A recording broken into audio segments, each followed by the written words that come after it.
সঠিক ঘুম হলো সুস্থ জীবনের চাবিকাঠি। একটা নির্দিষ্ট সময় একদম ঠান্ডা মাথায় ঘুম হওয়াটা আমার আপনার মনের এবং শরীরের জন্য প্রচণ্ড ইম্পর্টেন্ট জিনিস। এটা আমাদের রিচার্জিং সময়, শরীর রিচার্জ হয়। এটা যদি ঠিকঠাক না হয় তাহলে বিভিন্ন রকম জটিলতা, শারীরিক সমস্যার সৃষ্টি হয়। সেগুলো কি কি সেটা একটু জেনে নেব।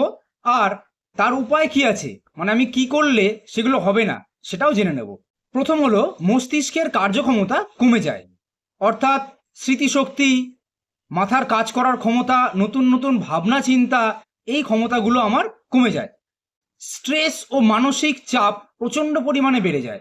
ঘুম ঠিকঠাক না হলে আমাদের এত রকম হাবিজাবি চিন্তাভাবনা মনে আসবে, যেগুলো আদৌ আসা উচিত নয়। আমার আপনার মস্তিষ্কের কার্যক্ষমতা তো কমবেই, সঙ্গে স্ট্রেস অত্যাধিক বেড়ে গেলে বিভিন্ন রকম মানসিক সমস্যা চলে আসবে। তৃতীয় হচ্ছে, রোগ প্রতিরোধ ক্ষমতাও কিন্তু কমে যায়। কারণ ওই যে বললাম, ঘুম রিচার্জের সময়। তা মোবাইল যদি রিচার্জ না হয় সেটা কি ঠিকঠাক চলবে? আমাদের শরীরও ঠিক তেমন, যদি ঘুম ঠিকঠাক না হয় তাহলে আমার শরীরের রোগ প্রতিরোধ ক্ষমতা অনেকটাই কমে যাবে। হৃদরোগের ঝুঁকি বাড়ে। ঘুম সঠিক না হলে বিভিন্ন স্ট্রেস হরমোন রিলিজ হয়, যেটা আমার আপনার হার্ট অ্যাটাকের পরিমাণে মানে হার্ট অ্যাটাকের সম্ভাবনা বাড়িয়ে দেয়। হৃৎপিণ্ডের যে পেশি দুর্বল হয়ে পড়ে, প্যালপিটেশন হয়, অর্থাৎ বুক ধড়ফড় যাকে বলে, এই সমস্যাগুলো কিন্তু প্রাথমিকভাবে দেখা দেয়। ওজন প্রচণ্ড পরিমাণে বেড়ে যায়। ঘুম কম হলে বারে বারে বারে বারে খিদে পাবে, কিন্তু মেটাবলিজম অর্থাৎ হজম ক্ষমতা কমে যাবে।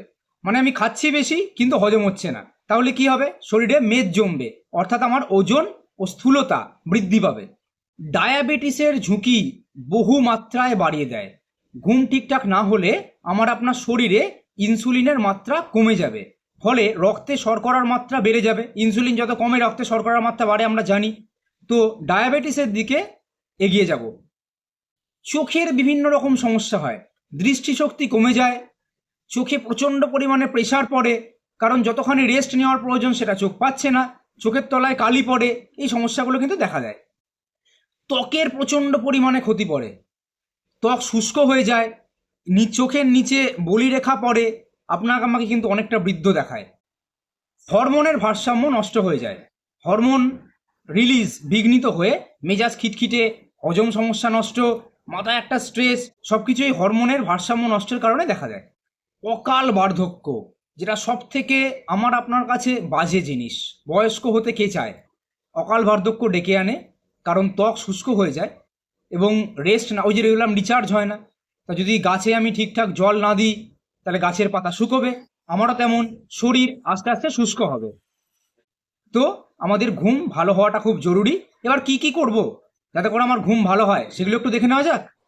প্রতিদিন একই সময়ে ঘুমোতে যান আর ঘুম থেকে উঠুন, মানে চেষ্টা করুন মোটামুটি একটা নির্দিষ্ট সময় ঘুমোতে যাওয়ার এবং ঘুম থেকে ওঠার।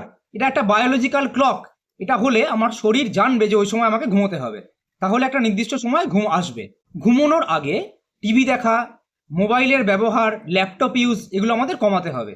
এটা করলে কি হয়, চোখের মধ্যে যে আলো পড়ে তাতে ঘুম কম আসে।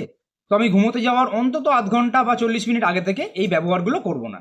যে ঘরে আমি ঘুমোচ্ছি সেটা একটু অন্ধকার রাখলে ভালো হয়, একটু নিস্তব্ধ, অর্থাৎ সাউন্ড যেন কম থাকে, একটু পরিষ্কার পরিচ্ছন্ন থাকে, তাহলে শান্তিতে ঘুম আসবে। রাত্রের দিকে ভারী খাবার ও ক্যাফেইন জাতীয় জিনিস, চা, কফি, চাতে ট্যানিন থাকে, কফি ক্যাফেইন থাকে, এগুলো একটু এড়িয়ে চললে ঘুমটা সঠিক সময় আসবে। ধ্যান, প্রার্থনা বা হালকা এক্সারসাইজ করলেও কিন্তু ঘুম ভালো আসে। তো এই 5টা জিনিস এই ভিডিওতে বলা হলো। এছাড়া আমাদের আরেকটি ভিডিও আছে এই পেজেই, যেখানে যাদের ঠিকঠাক ঘুম হয় না তারা কি কি করবেন ডিটেলসে বলা আছে। ভিডিওটা কেমন লাগলো কমেন্টে অবশ্যই জানান। আর এরকম ভিডিও আরও বেশি বেশি পেতে হলে, এরকম ইনফরমেটিভ ভিডিও আরও বেশি পেতে হলে অবশ্যই পেজটাকে ফলো করে রাখুন। আর এই সমস্যা বোধহয় আপনারা আমার আশেপাশে অনেকেরই আছে, তাদেরকে একটু ভিডিওটা শেয়ার করে দেবো। ধন্যবাদ।